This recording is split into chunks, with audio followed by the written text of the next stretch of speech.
Почитувани колеги, дами и господа, дозволете ми во ваше име и во мое лично име и во име на регионалната комора да поздравам директорката на дирекцијата за управа за приходи и комплетниот нејзин тим. Денеска се собравме по повод една од темите за кои што ќе разговараме, е во моментот можеби едно од најатрактивните за измените на данокот на додадена вредност. Јас во интерес на времето многу не би сакал да должам, веднаш би поминал на дискусија и би му дал збор на управата на директората од управата за јавни приходи. Денеска сме овдека, имавме ваква пракса и во Прилеп, во општина Прилеп и во општина Куманово, еве денеска и тука во општина Кавадарци, со цел на некој начин да изградиме еден партнерски однос помеѓу даночните обврзници и спортските клубови за меѓусебно помагање. Основната цел на нашата држава генерално е да го напредиме спортот, бидејќи тие се главните амбасадори наши во светот, а тоа ќе го направиме доколку бизнис заедницата на некој начин, да кажеме, го одврзе кесето и донира или спонзорира во напредувањето на сето тоа. Тука сме подготвени со една презентација која што ќе се надевам ќе расчисти повеќе дилеми. Тука е со мене господинот Мухедин Авдич, кој што е раководител на секторот за услуги на даночни обврзници и даноци при управата за јавни приходи. Исто така вториот дел од ова наше заедничко дружење ќе може да одговориме на одредени прашања и да расчистиме исто така и дилеми во делот на регистрацијата на персоналниот данок за физичките лица чија што реформа на управата за јавни приходи завршува во делот на регистрирањето на 31.12.2018.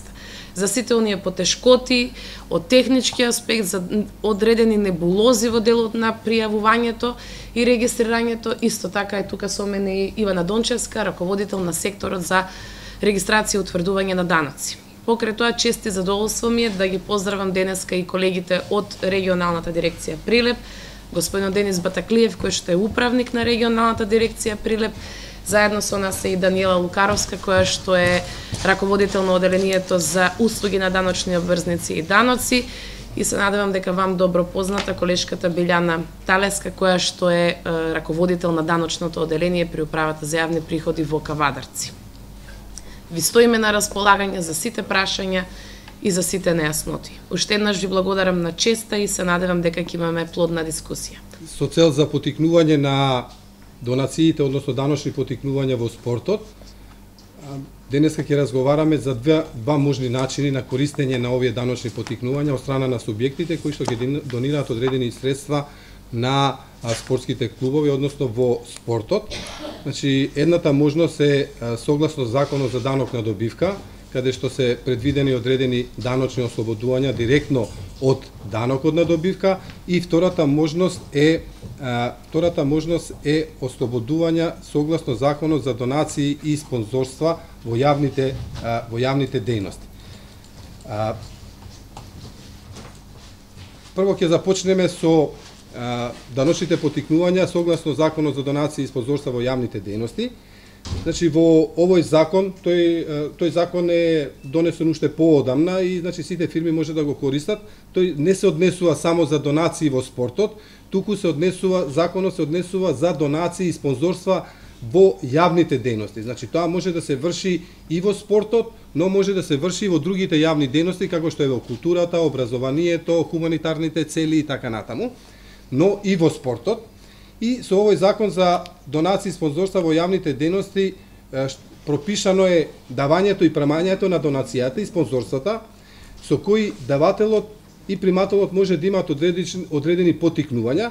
Нас овдека повеќе не интересираат даночните потикнувања кај давателот на донацијата, бидејќи давателите на донацијата или спонзорството се од приватниот сектор, односно стопанскиот дел. Целта и давањето на примањето, давателите и примателите, предметот и користењето на даночните потикнувања и евидентирања од страна на давателот и примателот на донацијата. Овдека сакам да напоменам дека има разлика помеѓу донација и даночните потикнувања се различни за донацијата и за спонзорството. Донацијата представува безусловна помош во пари, добра или услуги, која не создава директна корис за давателот на донацијата, ниту па обврска за примателот на донацијата тие одредени средства да ги врати или да направи одредена против услуга. Значи, ова е чисто давање заради јавен интерес и донацијата може да биде дадена со цели од јавен интерес или поддршка на одредени активности. Значи, како донација може да биде давање во парични средства, односно жирални давања, теледавања, организирани настани за прибирање на средства и така натаму.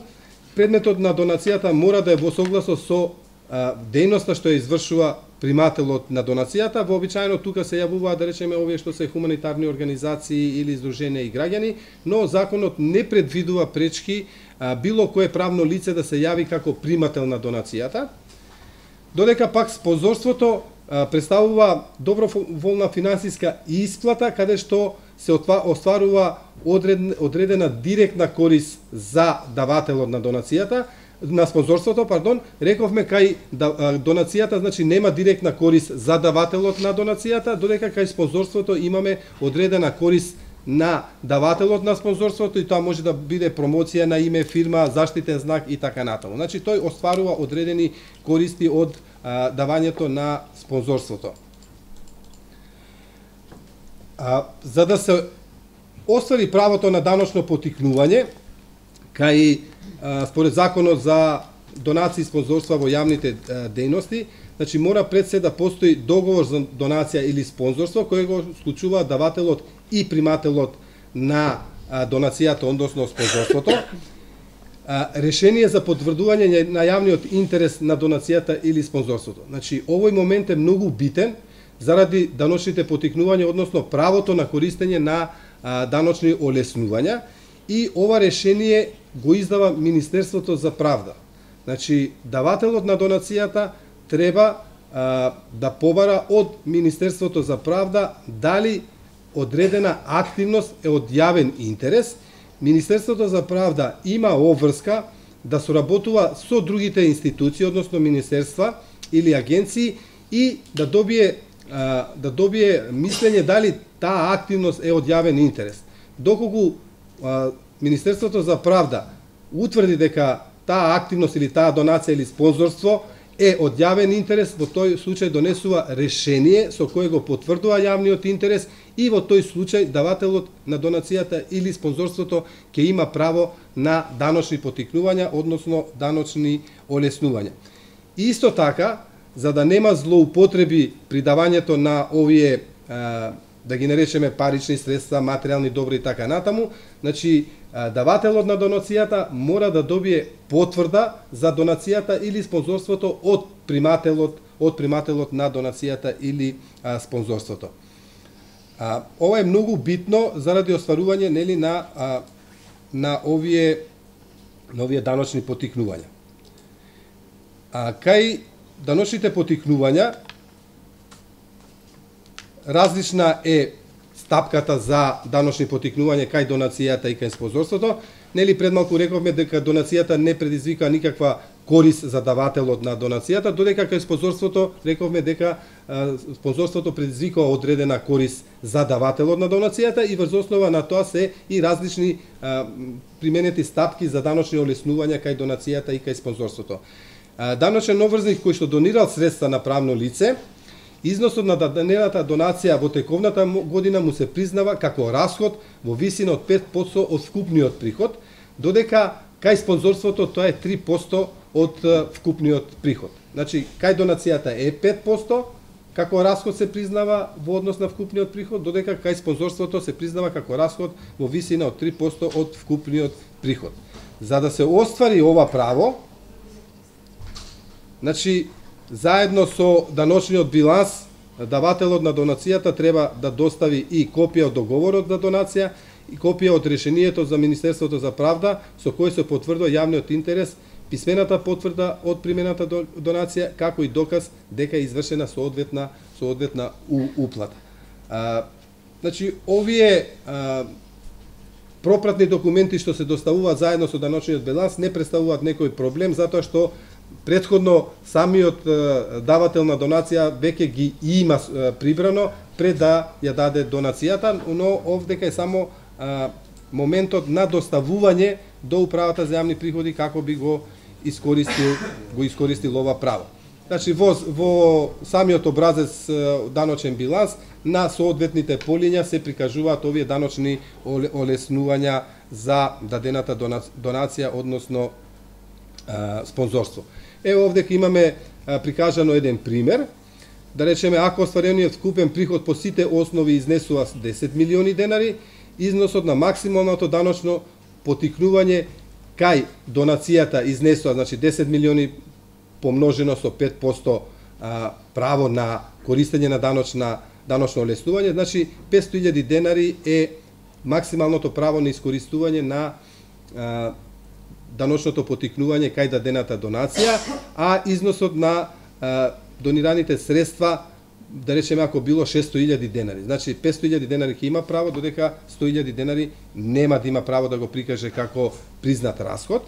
Односно, тие 100.000 денари ќе мора да се усогласат во даночниот биланс како непризнаени расходи, доколку пак износот на донацијата е 400.000 денари, а како дозволено право, максимално право е 500.000, тоа значи дека донираните средства максимално ќе може да се прикажат како расход во даночниот биланс.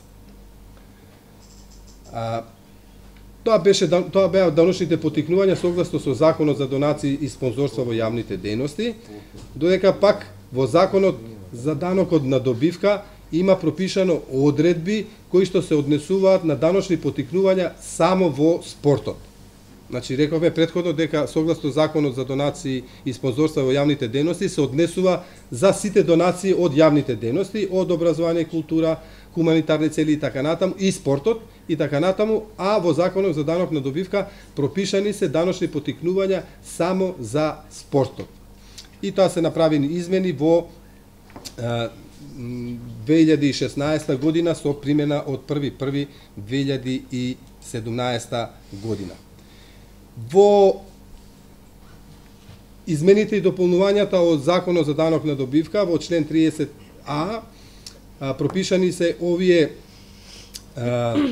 неколку типа на даночни потикнувања, односно даночни олеснувања, и тоа се предвидени донирање на финансиски средства на национални спортски федерации и Македонски олимписки комитет, и овие даночни обврзници кои што ќе ги донираат овие средства имаат право да се намали пресметаниот данок на добивка за износот на дадената донација, но најмногу до 40% од пресметаниот данок. Значи, за националните спортски федерации и Македонскиот олимписки комитет. Потоа, за спортските клубови кои се на спортски клубови кои се уплатени на посебна наменска сметка, му се пресметува пресметаниот данок на добивка за износот на дадената донација, но најмногу. И овдека има сега градација за кои спортски клубови. За фудбалски клуб максималниот износ изнесува до 50% од пресметаниот данок, за кошаркарските клубови до 40% од пресметаниот данок, за ракометните клубови до 40% од пресметаниот данок, значи за кошаркарските клубови и за ракометните клубови по 40%, за спортски клубови во други спортови максималниот износ на ослободувањето е до 35% од пресметаниот данок, а за остварување на право на спортски клубови треба да се надпреваруваат во националниот интерес на надпревари каде има надпреварување во организирана лига и да имаат регистрирана и активна младинска школа. Значи, оние спортски клубови нели кои што ќе сакаат да се ангажираат за да ги добиваат овие донации, значи ќе мораат да соработуваат со Агенцијата за млади и спорт, и они треба да добијат потврда од Агенцијата за млади и спорт дека ги исполнуваат условите за да би можела фирмата правниот субјект кој што ќе ја даде донацијата да ги користи овие даночни потикнувања. Во натамошната презентација ќе ги кажеме сите услови кои што треба да се исполнат, и имаме уште едно даночно потекнување, значи правно лице кое донира финансиски средства на најмногу еден спортски клуб кој не учествува во организирана лига, му се намалува пресметаниот данок на добивка за износот на дадената донација, но најмногу до 5% од пресметаниот данок. Значи, овдека сега ќе ви покажам една табела, каде што се офатени овие сите случаеви. Значи, еве рековме, спортски федерации МОК 40%, фудбалски клубови 50%, кошаркарски клубови 40%, ракометни клубови 40%, други спортови 35% и спортски клуб кој не учествува во националната лига 5%.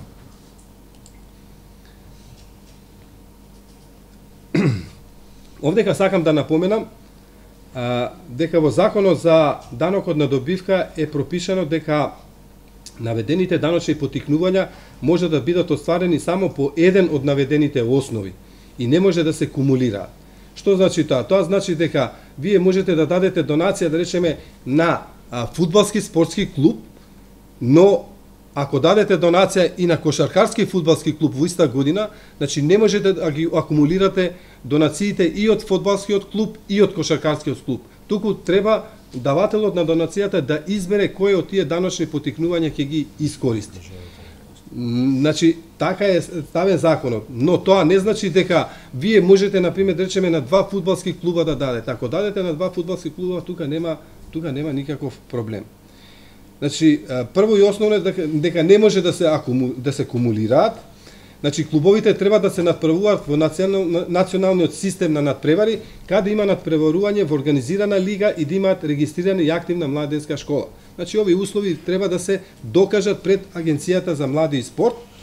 Значи, за тоа агенцијата, дали ги исполнува условите некој клуб да ги користи овие донации, ќе му издаде потврда и фактички со тоа ќе се докаже дека нели правното лице ќе може да ги давателот на донацијата ќе може да ги искористи даночните поттикнувања и ќе има нели интерес да го да речеме да го финансира спортскиот клуб.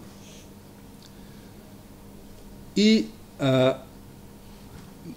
исто така треба да се докаже пред Агенцијата за млади и спорт дека средствата што се добиени треба да се користат наменски. Во Агенцијата за млади и спорт има донесено правилник, во кој што правилник се пропишани и условите, но се пропишани и начинот на користење на овие средства и значи не смее да се користат овие средства добиени за други намени за кои што не е предвидено во Законот за спорт и во правилникот за спорт, дури има и во Законот за спорт, мислам дека има и казнени одредби за овие субјекти кои што, односно за спортските клубови кои што ги примаат донацијите. Исто така да напоменеме дека не може да се искористи за една иста донација, не може да се искористи правото на даночно поттикнување и согласно Законот за донации и спонзорства во јавните дејности и согласно Законот за данок на добивка за дадени донации во спортот. Значи, ако се однесува за дадена донација во спортот, значи, ако се оди по одредбите од Законот за донации и спонзорства во јавните дејности, каде што рековме дека нели мора да се добие одрешение од Министерството за правда, во тој случај ќе се користат даночните поттикнувања само по Законот за донации и спонзорства во јавните дејности. Значи нема да може да се користат даночните поттикнувања согласно со Законот за данок на добивка и обратно. Значи ако се користат согласно Законот за добивка, не може да се користи согласно Законот за донации и спонзорства во јавните дејности, односно фактички да не може да се користи два пати за дадена една донација. И ова е многу битно, согласно Законот за данок на добивка, дека во Законот за данок на добивка е предвидено да не се вршат одредени злоупотреби, односно да речеме одреден правен субјект да даде одредена донација, но да го условува спортскиот клуб дадената донација повторно да ја врати преку набавка на одредена опрема или добра од давателот на донацијата. Во тој случај фактички ќе има злоупотреба од страна на давателот на донацијата и во тој случај нема да се признае даночното поттикнување, така да во самиот Закон за данок на добивка е пропишано во кои случаеви давателот на донацијата нема право на даночни потикнувања доколку средствата на било кој начин му се вратат него или на поврзани субјекти што се со тој даночен обврзник. Имаме исто така предвидено уште едни даночни потикнувања, тоа е во член 30б, а тоа се правни лица кои што донираат фактички на физички лица, значи на активни спортисти од олимписки спортови, кај нив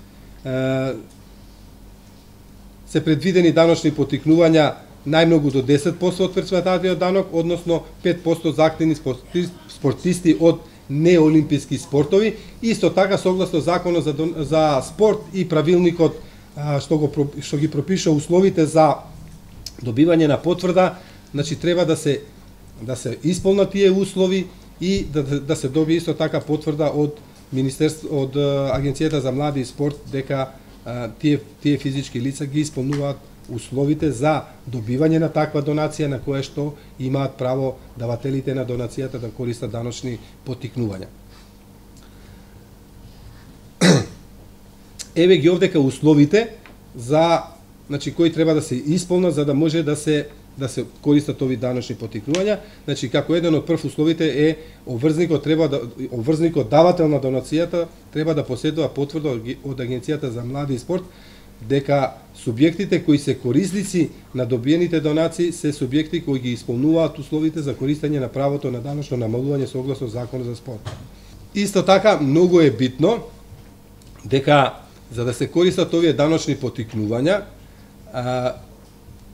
дадената донација мора претходно во даночниот биланс да изврши усогласување, односно претходно се врши усогласување на расходите во даночниот биланс преку зголемување на даночната основа за целиот износ на донираните финансиски средства. Ова фактички се врши порамнување за да нема два пати користење на право на даночни потикнувања.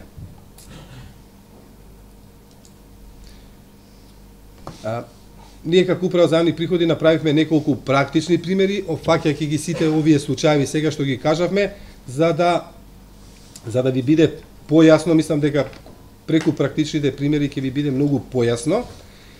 Овдека сакам само да напоменам, значи дека сите тие услови ќе ги предвидиме дека одреден спортски клуб ги исполнил и правниот субјект за дадената донација има право на даночни потикнувања. Да речеме, ако одредено друштво X, Доел Скопје, во текот на 2017 година донирало финансиски средства на фудбалски клуб Вардар од Скопје во износ од 2 милиони денари. Значи, овој спортски клуб ги исполнува сите услови за користење на донацијата и сега тоа да го прикажеме кроз практичен пример, односно како би се искористило даночното потикнување во даночниот биланс. Да речеме, ако правниот субјект кој што ја дал донацијата има финансиски резултат во билансот на успех од 10 милиони денари, значи трошоците рековме за дадената донација изнесуваат 2 милиони денари, значи даночна основица би било збир од овие два параметра, односно даночната основица би изнесувала 12 милиони денари. Пресметаниот данок по 10% на основицата изнесува 1.200.000 денари. Значи даночниот субјект доколку не би имал право на користење на даночно потикнување, би требало да плати 1.200.000 денари данок на добивка. Рековме дека кај фудбалските клубови максималното даночно потикнување може да изнесува до 50% од пресметаниот данок, што значи дека на 1.200.000 денари, ако ја примениме стапката 50%, значи даночниот обврзник има право на користење на даночно потикнување од 600.000, односно намалување на данокот на добивка за 600.000 денари и обврска да плати данок од добивка уште само за 600.000. Значи не го плаќа целиот износ од 600.000, од 1.200.000, туку го плаќа само износот од 600.000, а 600.000 користи право на даночно потикнување. Втор пример,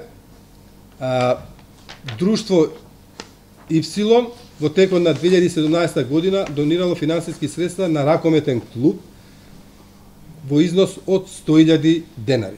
Предпоставуваме дека ги исполнило сите услови друштвото што ги користи, односно фудбалскиот клуб, ракометниот клуб, и во даночниот биланс како тоа би се изразило, односно како би се искористило даночното потикнување.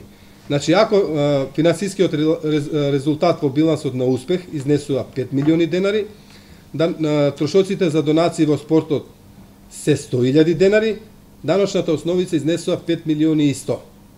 Пресметан данок во овој случај би бил максимално колку што може да се искористи, тоа би било 40%, односно тоа би изнесувало 204.000 денари. Максимално би изнесувало 204.000 денари. Но, бидејќи даночниот обврзник има дадена донација во висина од 100.000 денари, значи во овој случај целиот износ на дадената донација ќе се искористи, односно 100% ќе има право на намалување на пресметаниот данок, односно даночниот обврзник ќе има обврска само 410.000 да плати данок на добивка. Значи, во одредени случаеви, даночните обврзници можат да го искористат 100% износот на дадената донација. Еве трет пример, каде што друштво АБ ДО во текот на 2017 година дал донација на 2 ракометни клубови. Значи, рековме преска дека по еден ист вид може да се даде на повеќе клубови. Во овој случај на едниот клуб дал донација во висина од 600.000 денари, а на другиот клуб дал донација во висина од 400.000 денари, односно вкупно дал 1 милион денари. Исто така под предпоставка дека се исполнети сите услови во даночниот биланс. Значи, овој даночен обврзник на финансискиот резултат од 20 милиони денари ги додава овие трошоци за донација од милион денари, значи 600.000 за првиот ракометен клуб и 400.000 за вториот ракометен клуб, значи во висина од 1 милион денари, и даночната основица изнесува 21 милион. Пресметаниот данок по стапка од 10% изнесува 2 милиони и 100. Бидејќи ракометните клубови имаат право на 40, максимално право на користење е 40% од пресметаниот данок, значи 40% на 2 милиони и 100 изнесува 840.000 денари. Ако, значи, купниот износ на донацијата е 1 милион денари, но видите овдека и процентот на искористување на даночното потикнување е многу висок, значи само разликата е некаде од 160.000 денари, така да, ако од 2 милиони и 100 ги извадиме овие 840.000, значи даночниот обврзник има обврска да плати многу помал дел од данокот на добивка. Еве имаме четврт пример, каде што имаме сега давање на донација и на Македонски олимписки комитет и одбојкарски клуб. Значи немаме давање по ист основ, него по два различни основи. Значи дадената донација е на Македонскиот олимписки комитет во износ од 3 милиони денари, а на одбојкарскиот клуб е во висина од 1.500.000 денари. Значи тоа како би се одразило во даночниот биланс? Значи ако финансискиот резултат во билансот на успех изнесува 50 милиони, значи вкупната донација по двата основа е 4 милиони и 500.000 денари, значи даночна основица би изнесувала 54 милиони и 500.000. Бидејќи се работи за донирани средства по два различни основи, значи каде што имаме право кај Македонскиот олимписки комитет е стапката 40%, максималната стапка е, додека кај во другата ситуација максималната стапка, односно давање на одбојкарски клуб е 35%, даночниот обврзник само одлучува што сака да искористи како даночно потикнување, дали 40% или 35%. Нормално ние во примерот го земавме дека, нели, секој би земал дека е повисокиот износ, односно повисокиот процент, така да ако на 5 милиони и 400 на пресметаниот данок ја употребиме стапката од 40%, значи даночното олеснување ќе биде во висина од 2 милиони 180 и останува за доплата од 3 милиони и 200 илјади. Значи, во зависност од тоа каква политика ќе се води самиот даночен обврзник, значи во однос и на давањето на донацијата, но однос и и на финансискиот резултат, значи може да се даночните потикнувања, односно донацијата, може да се искористи и во цел износ, односно 100% може да се искористи како даночно потикнување. Ви благодарам на вниманието, а ако имате некој прашање, повелете. Зоран Сидовски, во име на Ракометна организација Ракометен клуб Текаш. Јас би сакал само две работи. Да ми беше една, ама сега преку излагањето ми се постави уште една дилема. Веројатно тоа сметководителите и подобро ќе го елаборираат. Дали како што ве свати? Износот на донацијата од тоа влегува во добивката која што се оданочува, односно во износот кој што се оданочува. Па потоа е на тоа ослободување. Тоа ве свати правилно. Добре. Друга работа. Пошто вие веројатно го образлагате само делот на УЈП која што го следи и контролира даночното потикнување и реализацијата на законот. Јас, ако ви е тоа познато, на кој начин таа постапка оди од фаза до фаза? Која е улогата на клубот? Дали тука имате одредени искуства и согледувања? Дали тој треба да почне од тоа што на собрание ќе донесе одлука за користење на средства од даночно потикнување на спортот, па понатаму стапи во, бидејќи и таму во законот за спорт има одредени услови кои што клубот треба да ги исполни. Значи во својот состав, во своите органи на управување треба да има одредени структури на професии, правници, економисти, зависно од тоа колков износ на донации. И во кој момент потврдата од Агенција за млади и спорт треба да се прибави? Дали таа потврда се прибавува на почетокот, кога влегувате во преговори со потенцијалните донатори, или пак таа треба да биде по реализацијата на тие работи? Значи, ако има некоја постапка која што овака ни ствара дилеми, значи ова што вие го излагате прочитано ние. И правилникот, и упатството за примена на законот, истото упатство го има издадено Агенцијата за млади и спорт, меѓутоа пак ни остава некои дилеми, а сигурно давателите потенцијални на донации би имали и они своји дилеми, што се би значи.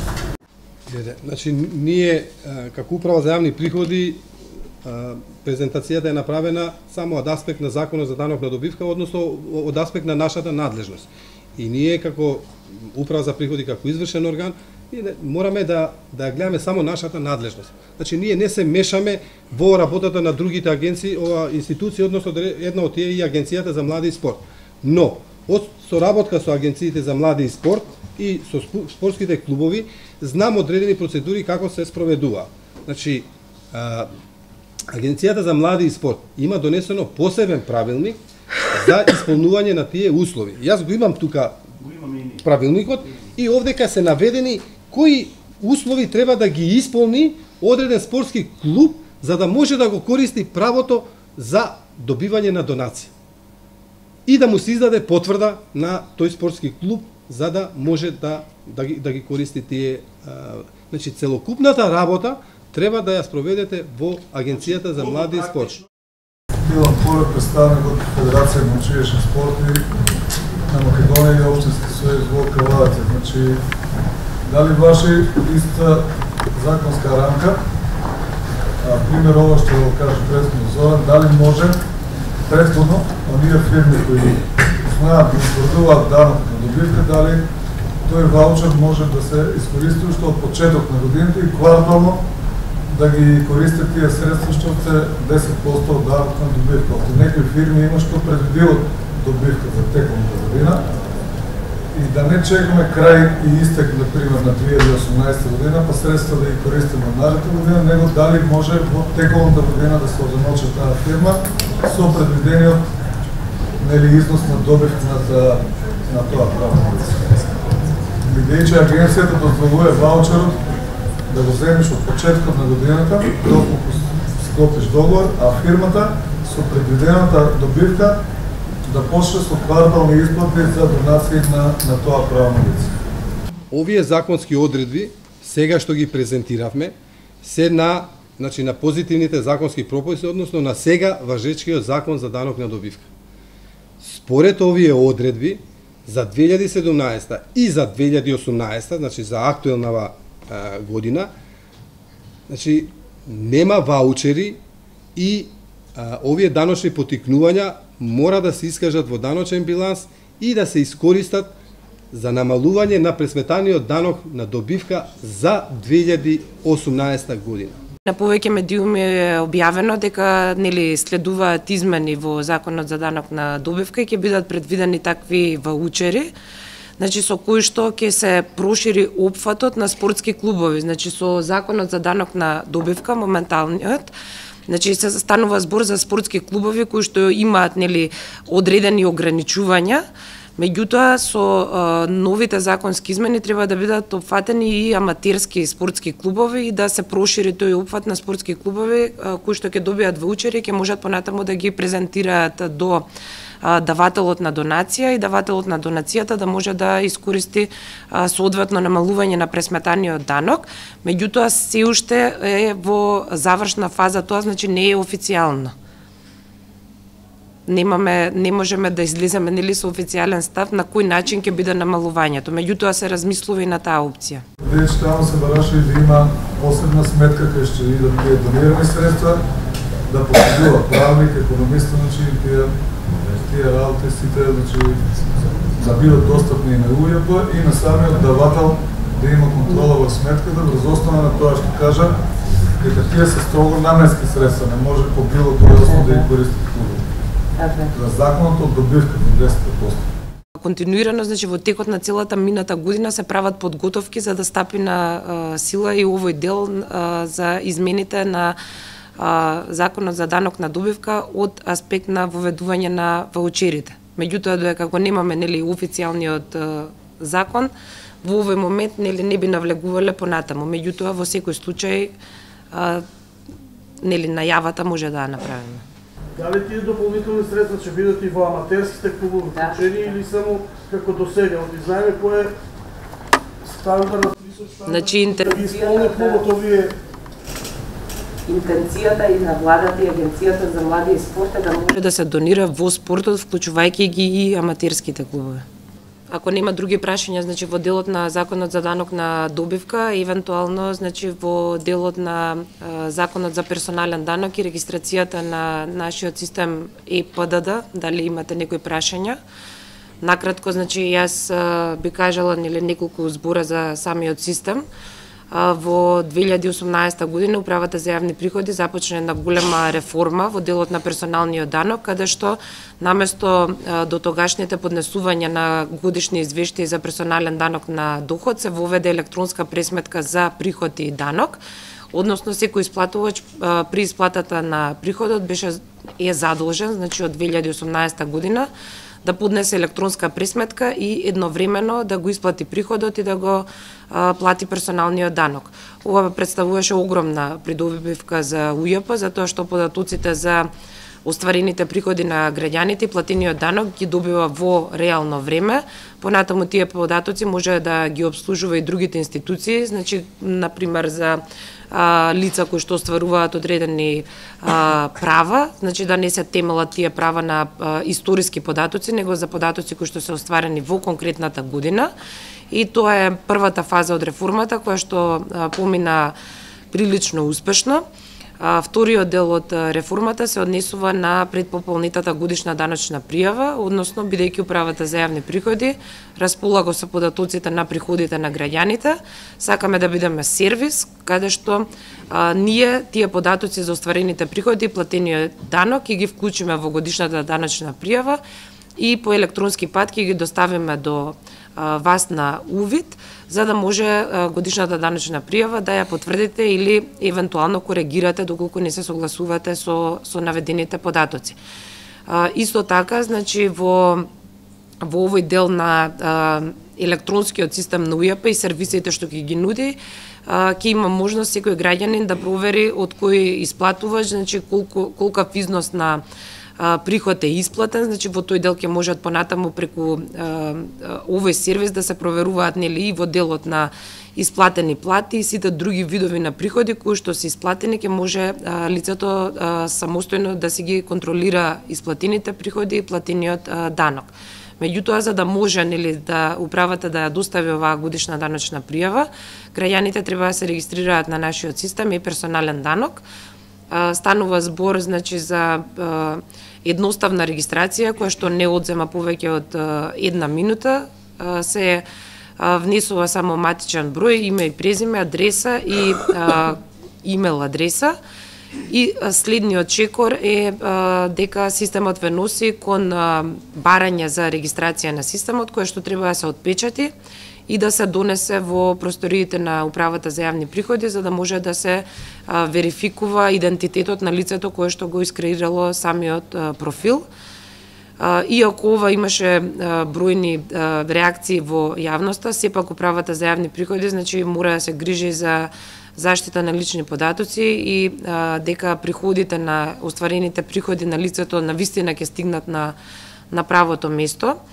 Во последниот месец значи имаме огромен успех со делот на регистрациите, значи имаме приближно 300.000 регистрирани граѓани на системот, меѓутоа до крајот на годината очекуваме сите оние граѓани кои што оствариле приход исто така да бидат регистрирани. Како сервис на граѓаните се понудивме значи наши мобилни тимови да присуствуваат и во кај работодавачите. Првично активноста започна кај оние работодавачи што имаат најголем број на вработени. Нашите тимови се веќе на терен, значи и обслужуваат, исто така како што веќе неколку пати напоменавме, значи имаме и мобилни даночни шалтери кои што ќе присуствуваат во недостапните места, значи во селските единици каде што немаме наши подрачни единици. И во тој дел, значи доколку имате некое прашање или сугестија или некој евентуално некоја забелешка, значи слободно информирајте не, затоа што ова го сметаме како многу важна активност на управата во овој период. Зошто мора да се носат два примероци на шалтер? Ако имаме електронски подпис, ако е идентификацијата прашање, а имаме електронски подпис, зошто треба да носат два примероци на шалтер?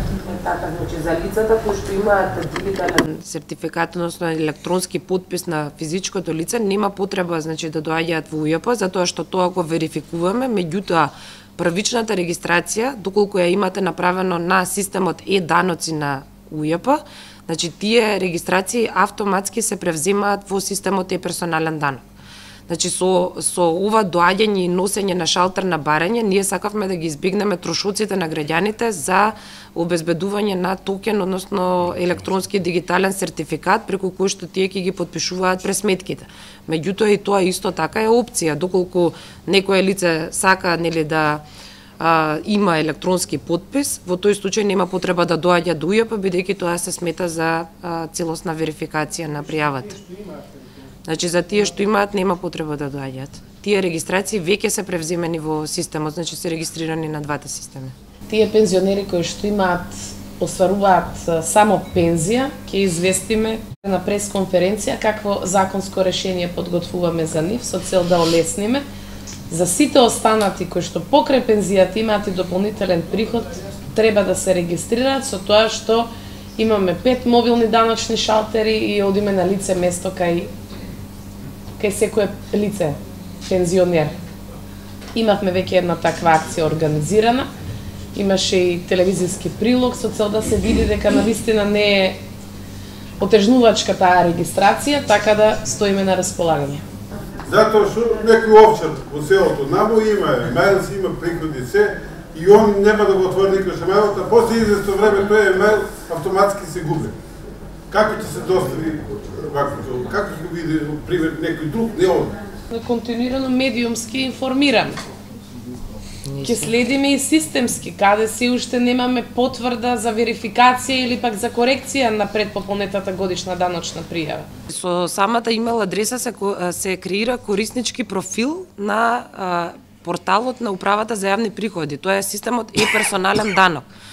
Значи, активацијата ќе биде преку корисничко име, што е имейл адресата, и лозинка која што ќе се внесе од самото лице. Значи, целокупната документација нема да се праќа по мејл, него ќе биде достапна на системот е-персонален данок. Значи, тој профил нема да се губи. По однос на годишната даночна пријава, значи лицето доколку е сигурно од приходите кои што ги остварило, ние кој ќе ја доставиме пријавата, доколку во рок од 1 месец не ја коригира и не го отвори мејлот, таа се смета за потврдена и завршена обврска спрема УЈП. Било каде и да почнала реформа за електронска достава, значи секаде било тешко. Никогаш не поминало без никакви проблеми. Значи во секоја држава и во најразвиената држава да отидете, значи има одредена категорија на лица кои што се занимаваат или со земјоделие, или со рибарство, или немаат достап до интернет. Значи ние сме свесни дека ќе има одредена категорија на лица која што ќе треба да ја менаџираме. Меѓутоа ние ја гледаме големата слика. Значи, оставен е простор, како што гледате, даваме простор на сите можни начини, како што можеме ние да пристапиме кон граѓаните. Дали преку полномошник, дали ние да дојдеме, дали, значи, се бараат најразлични начини, меѓутоа да се приближиме до онаму каде што ние целиме како држава. Прашање до директорката на Управа за приходи. Јас сум Златевски Јован, член на Институтот на сметководители и областни сметководители на во управниот одбор. Имавме и писмено барање за прием кај вас.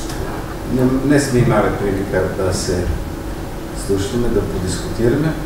Па сега користам приликата и во името на сметководителите од Кавадарци и Ботина Кукашовски и во името на сите сметководители од Македонија каде што сме биле и се заинтересирани за една соработка по-добра со вас, имајќи во обзир дека и до сега континуирано имаме убава соработка сметководителите со Управа за приходи. Сакајќи или не сакајќи, мораме таква ни работата. Меѓутоа, барањето до вас е две барања се тоа. Првото барање е да при регистрацијата на даночка на фирмите, при вадењето на образецот РДО, да мора да барат вашите работени во Управа за приходи договор со друштва за вршени сметководствени работи или трговци поединци кои што вршат сметководствени работи. Вие тоа можете да го направите и со тоа ќе се на некој начин сопре нелојалната конкуренција, работењето на црно на некои сметководители и се во интерес, како што да рече колешката, гостинката, дека имаме интенции да одиме кон членство во Европа. И последните 2 дена, понеделникот и вторник, вчера и некој, бевме на еден состанок во Александар Палас, организирано од Управата за спречување на перни пари и финансирање на тероризм, организирано од Европската комисија по државна управа на Македонија. Сметководителите како професија се најризична професија у тој дел. Зошто? Треба да се направи разлика дали е така, треба да се направат дополнителни испитувања за да се заклучи дали е тоа така, ради тоа што има голем дел што работат на црно. И второ, дали сметководителите учествуваат во тие сумнителни транзакции. Ако не учествуваат, нашата нема да бидеме ние ризична професија. Ви, како Управа за приходи, сте едни од тие што можете да ни помогнете. Да, секое друштво што се регистрира мора да има договор со трговец поединец што врши сметководствени работи или друштво што врши сметководствени работи. Едната работа. И второ, еден од најважните документ кој што го подписуваме ние како сме родители во управа за приходи е даночен биланс на крајот на годината. Не може даночен биланс да поднесе лице кое што не е овластено. Сите така размислуваат. И колегите тука што се присутни, и колегите од Македонија. Значи, даночен биланс го поднесуваме електронски, со електронски сертификат. Дали може вашата управа во соработка со регистра, со Институтот на сметководители, кој што имаме регистр, и ние сме една од ретките земји во регионот кои што имаме точни регистри на сметководители и областни сметководители. Користејќи нашите регистри од Институтот, да може да му се дозволе доставување на даночни биланси само на лица кои што се со уверенија и со лиценци за работа евидентирани до институтите и сметководителство. Тоа се тие двете работи.